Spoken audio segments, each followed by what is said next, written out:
प्यारे बच्चों, आज हम जानेंगे व्हीटस्टोन ब्रिज के बारे में। What is a Wheatstone bridge? It forms the basis of most of the instruments to find out unknown resistance.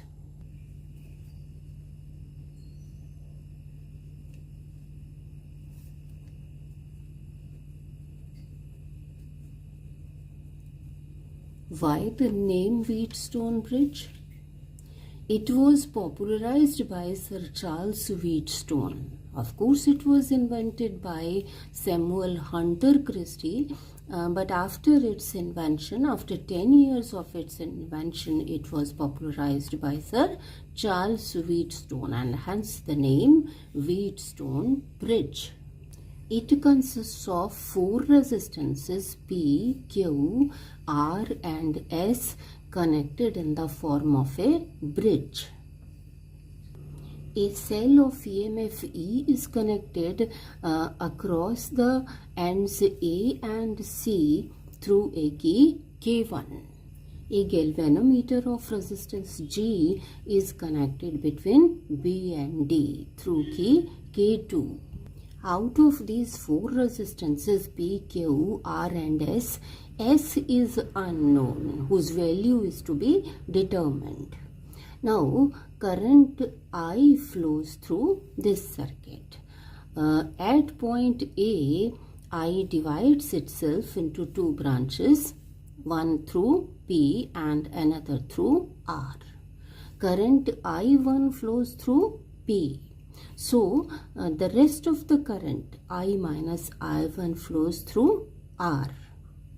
Here at B, again the current I1 divides itself into 2 branches. Current Ig flows through galvanometer of resistance G. G is a subscript here. The rest of the current I1 minus Ig, it flows through Q. Now here at point D, current Ig and current I minus I1, the two combine. What will be the net current through DC, through resistance S? It will be I minus I1 plus Ig. Again at point C, current I1 minus Ig and current I minus I1 plus Ig, they combine to form current I. So now we know that current through resistance P is I1. Current through resistance Q is I1 minus Ig.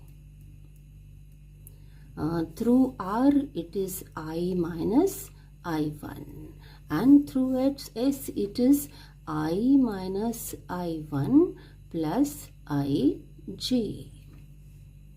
अब ये currents flow करते हैं कब? जब हम battery की K1 को press करते हैं, क्लोज करते हैं पहले, और फिर K2 को क्लोज करते हैं, तो ये करंट्स फ्लो करेंगे। S को फाइंड आउट करने के लिए क्या किया जाता है? पहले हम बैटरी की K1 को क्लोज करते हैं और फिर K2 को क्लोज करके हम एडजस्ट करते हैं P, Q और R को, so that the current through the galvanometer is 0. ये कैसे पता लगेगा? डिफ्लेक्शन से। अगर गैल्वेनोमीटर 0 डिफ्लेक्शन दे तो it means current through the galvanometer is 0। अब इस ब्रांच में से 0 करंट का मतलब हुआ, करंट 0 कब होता है? जब पोटेंशियल्स सेम हो। Current always flows from higher potential to lower potential, और अगर पोटेंशियल सेम है, there is no potential difference between B and D, उस केस में करंट इस ब्रांच में से 0 हो जाएगा और गैल्वेनोमीटर 0 डिफ्लेक्शन देगा। अब अगर ये की भी ओपन है, ये भी ओपन है, उस केस में भी गैल्वेनोमीटर 0 डिफ्लेक्शन देगा, क्योंकि उस केस में तो बिल्कुल करंट फ्लो कर ही नहीं रहा है। तो हमने क्या करना है? K1 को क्लोज करके फिर K2 को क्लोज करेंगे, ताकि यहाँ करंट आई हो, फिर डिफरेंट ब्रांचेस में से करंट हो, और ये आई चीज जो है वो 0 हो जाए। उस केस में potential at B is equal to potential at D। Means कि ये दो रेजिस्टेंसेस P और Q उस वक्त सीरीज में हो जाएंगे जिनमें से करंट फ्लो करेगा I, और ये दोनों R और S भी सीरीज में होंगे। I minus I1 current flow करेगा इस ब्रांच में से। उस केस में क्या होगा कि इस सारे का इस ब्रांच का कोई मतलब नहीं है। अब ये दोनों सीरीज में, ये दोनों सीरीज में, और ये कॉम्बिनेशंस जो हैं वो पैरेलल में होंगे दोनों। उस केस में जब इस ब्रांच का कोई मतलब नहीं है, जब यहाँ से कोई करंट फ्लो नहीं कर रहा है। अब ऐसी कंडीशन में, ऐसी सिचुएशन में हम कहते हैं कि bridge is balanced. And when the bridge is balanced, और when on closing the battery key first and then galvanometer key, K2, if galvanometer shows zero deflection, the bridge is said to be balanced, and the condition for balance is that resistance P divided by resistance Q must be equal to resistance R divided by S, or we can write P divided by R equal to Q divided by S. Means this resistance divided by this resistance equal to this over this, or this over this equal to this over this. अब यहाँ से हम S find out कर सकते हैं। S is equal to Q into R divided by P if these resistances are known. चलिए ये condition derive करते हैं यूजिंग किरचॉफ्स वोल्टेज लॉ। वो हम लगाएंगे loop A B D A को और loop B C D B को। चलिए पहले लगाते हैं loop A B D A को हम लूप ड्रॉ कर लेते हैं। ये हमने लूप ड्रॉ कर ली।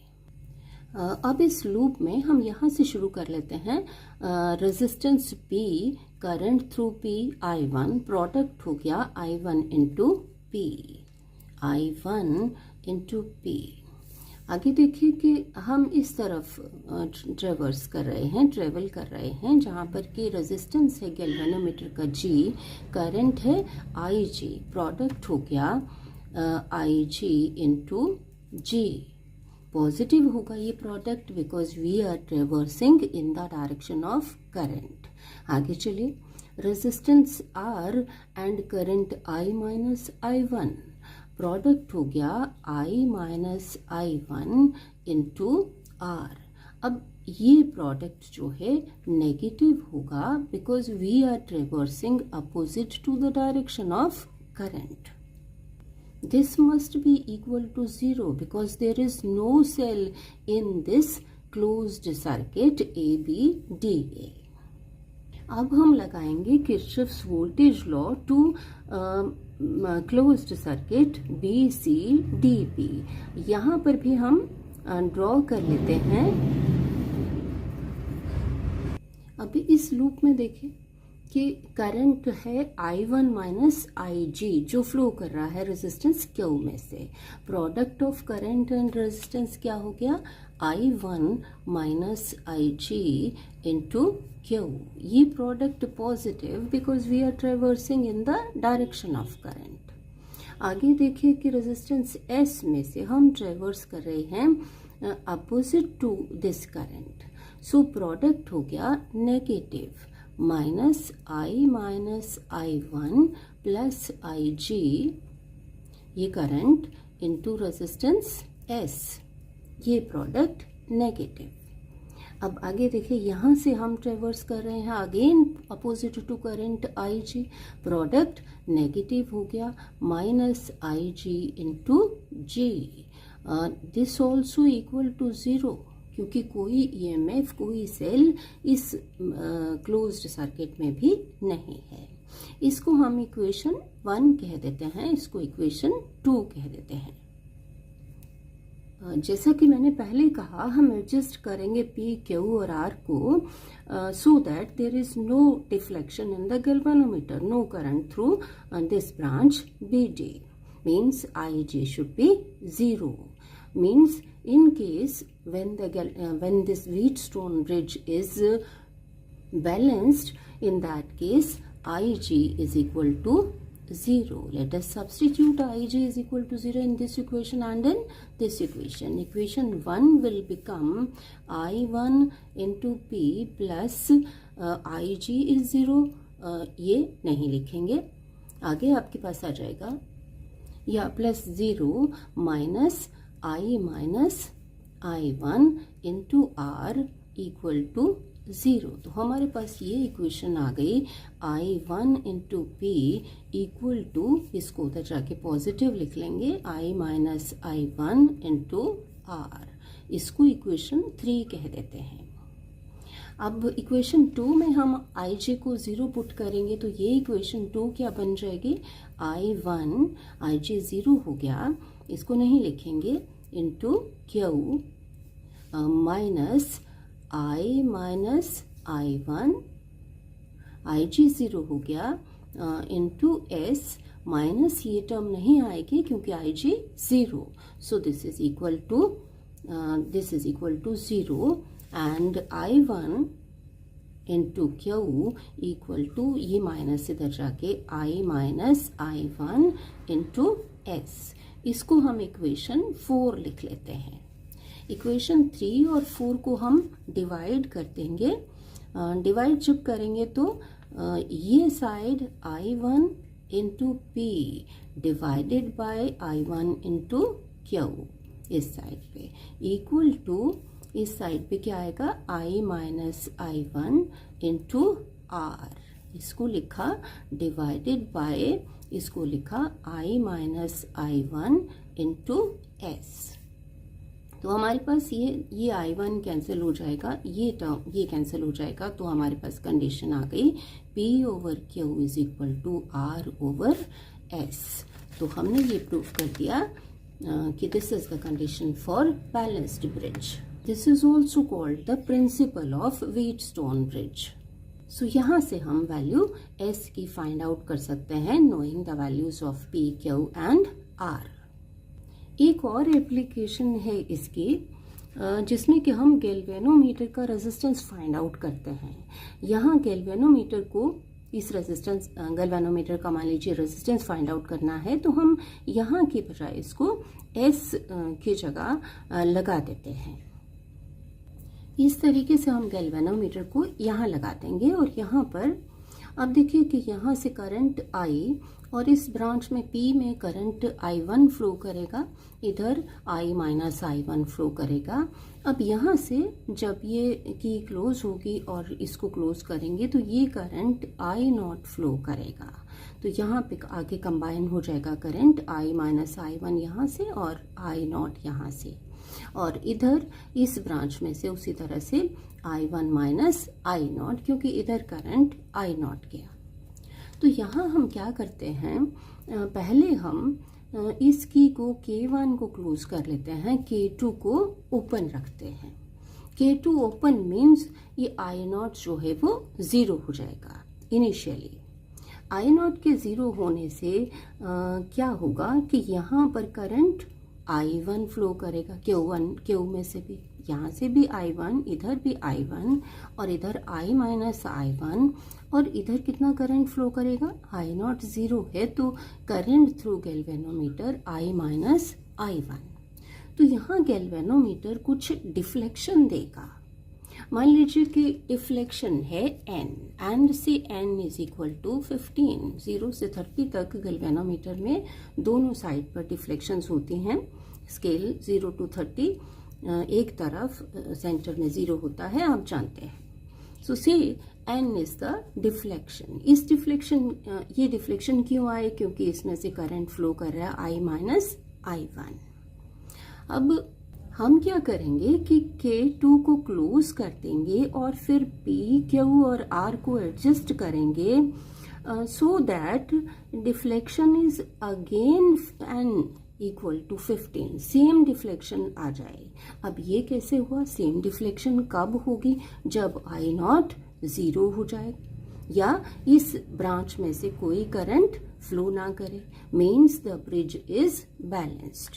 तो हमने क्या किया? पी, क्यू और आर को एडजस्ट किया so that the bridge becomes balanced, no current through this branch and galvanometer again gives the same deflection N. अब इस केस में क्योंकि ब्रिज बैलेंस्ड है, हम लगा सकते हैं ये equation P over Q is equal to R over इस केस में G, और यहाँ से हम G फाइंड आउट कर सकते हैं। G is equal to Q into R over P। तो इस तरह से हम गैल्वेनोमीटर का रेजिस्टेंस फाइंड आउट करते हैं। This method is called as Kelvin's method to find out resistance of galvanometer। अब क्योंकि व्हीटस्टोन ब्रिज जो है ये थियोरेटिकल है, इसकी प्रैक्टिकल एप्लीकेशन जो हम नेक्स्ट पढ़ेंगे मीटर ब्रिज, एक्चुअली उस एप्लीकेशन से मीटर ब्रिज से हम फाइंड आउट करते हैं अननोन रेजिस्टेंस और गैल्वेनोमीटर रेजिस्टेंस। मीटर ब्रिज के बारे में हम पढ़ेंगे नेक्स्ट किसी वीडियो में। तो बच्चों, आई एम श्योर कि आपको व्हीटस्टोन ब्रिज का जो प्रिंसिपल है P over Q is equal to R over S या R ओवर G, ये समझ में आ गया होगा। Thank you.